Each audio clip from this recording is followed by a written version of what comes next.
आज हम लोग हृदय की क्रियाविधि का अध्ययन करेंगे। हृदय शरीर के सभी भागों से अशुद्ध यानी विऑक्सीजनित रक्त को ग्रहण करता है, फिर उस अशुद्ध रक्त को ऑक्सीकरण के द्वारा शुद्ध यानी ऑक्सीजनित करने के लिए फेफड़ों में भेजता है तथा पुनः शुद्ध रक्त को फेफड़े से ग्रहण कर शरीर के विभिन्न भागों में पंप कर देता है, जिससे संपूर्ण शरीर में रक्त का परिसंचरण होता है। हृदय की क्रिया इसकी पेशीय भित्ति के संकुचन के द्वारा संपादित होती है।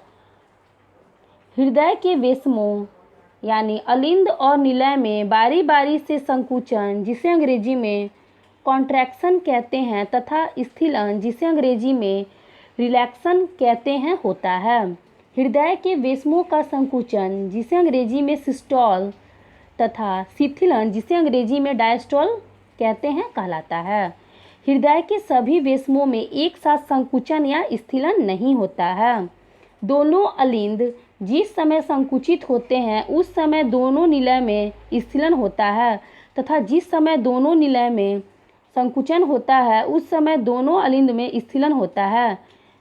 सिस्टोल और डायस्टोल मिलकर हृदय की एक धड़कन, जिसे अंग्रेजी में हार्ट बीट्स कहते हैं, कहलाता है।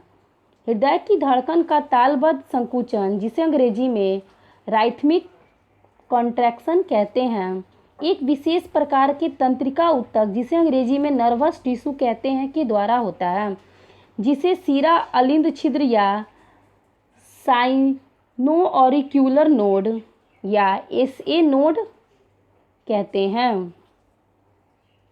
इसे पेसमेकर भी कहते हैं। यह दाएं अलिंद की दीवार में दबा होता है।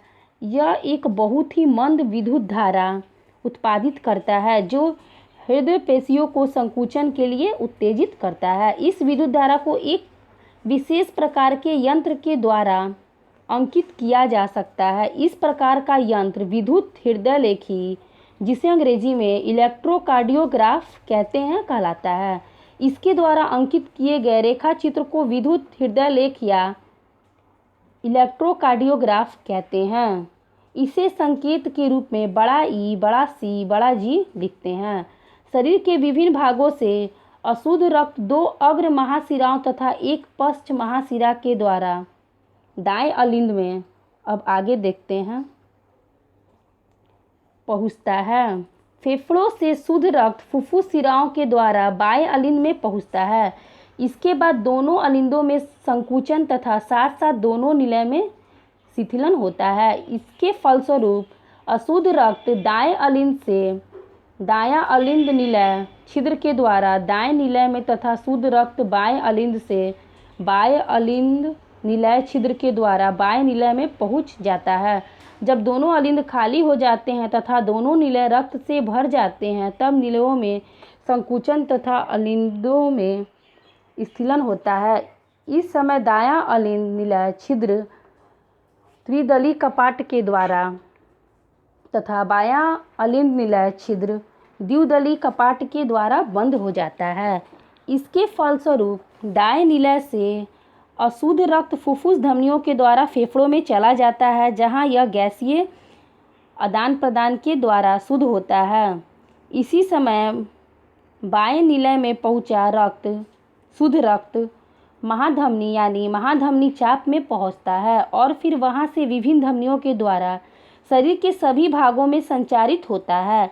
इस प्रकार परिवहन के एक चक्र को पूरा करने में रक्त हृदय से होकर 2 बार गुजरता है। इस प्रकार का रक्त परिवहन द्विगुण परिवहन, जिसे अंग्रेजी में डबल सर्कुलेशन कहते हैं, कहलाता है।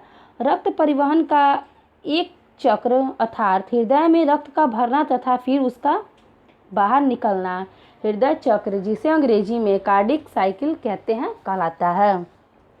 अगले वीडियो में हम लोग रक्त वाहिनियाँ का अध्ययन करेंगे। धन्यवाद।